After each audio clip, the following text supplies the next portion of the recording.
Assalamualaikum warahmatullahi wabarakatuh.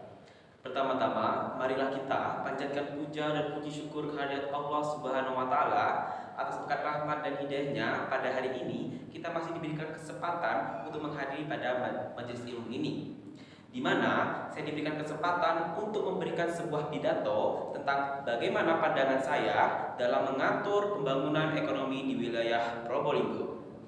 Hadirin sekalian berbahagia, pembangunan ekonomi daerah adalah suatu proses di mana pemerintah daerah dan masyarakatnya dapat mengolah yang namanya sumber daya yang ada di wilayah tersebut dan dapat menciptakan suatu lapangan kerja baru sehingga merangsang yang namanya pertumbuhan ekonomi yang ada di wilayah tersebut. Lalu, bagaimana cara kita untuk meningkatkan agar pembangunan ekonomi yang ada di wilayah Probolinggo dapat tumbuh secara pesat? Ada 4 peran yang dapat diambil oleh pemerintah daerah Probolinggo dalam proses pembangunan ekonomi di daerah tersebut, yaitu dengan cara entrepreneur, koordinator, fasilitator, dan stimulator untuk meningkatkan yang namanya pembangunan pada daerah tersebut. Lanjut pada substansi yang pertama, yaitu entrepreneur atau wirausaha. Dengan perannya sebagai entrepreneur, pemerintah daerah bertanggung jawab untuk menjalankan suatu usaha bisnis. Karena pada status quo saat ini, sangat penting Indonesia mengembangkan yang namanya ekonomi kreatif. Seperti yang kita ketahui bersama, bahwa ekonomi kreatif di Indonesia digerakkan oleh 16 subsektor. Namun, ada 5 subsektor yang kontribusinya paling besar, yaitu 1. Kuliner, kedua yaitu fashion, yang ketiga kriya, keempat televisi dan radio, dan yang kelima adalah penerbitan. Untuk meningkatkan pembangunan ekonomi nasional, khususnya di wilayah Probolinggo, perlu menekankan yang namanya ekonomi kreatif pada kaum milenial. Mengapa demikian? Mari kita bahas.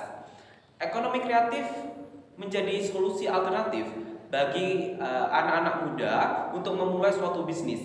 Namun, seperti kita tahu bahwasanya jumlah pebisnis muda saat ini masih sangat minim sekali akibat kurangnya pengetahuan dan kemampuan anak muda dalam berwirausaha.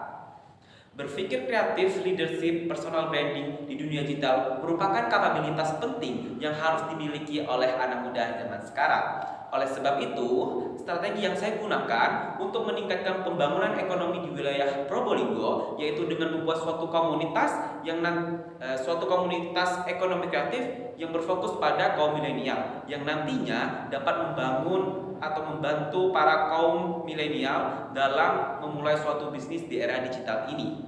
Sehingga harapannya apa? Komunitas ini dapat membantu segala permasalahan-permasalahan yang akan terjadi ketika para kaum milenial ini melakukan yang namanya memulai suatu bisnis. Dan juga harapannya komunitas ini dapat meningkatkan yang namanya PDB Indonesia hingga mencapai 1.800 triliun rupiah dengan berkontribusinya komunitas ini di dalam ekonomi kreatif yang ada di wilayah Indonesia.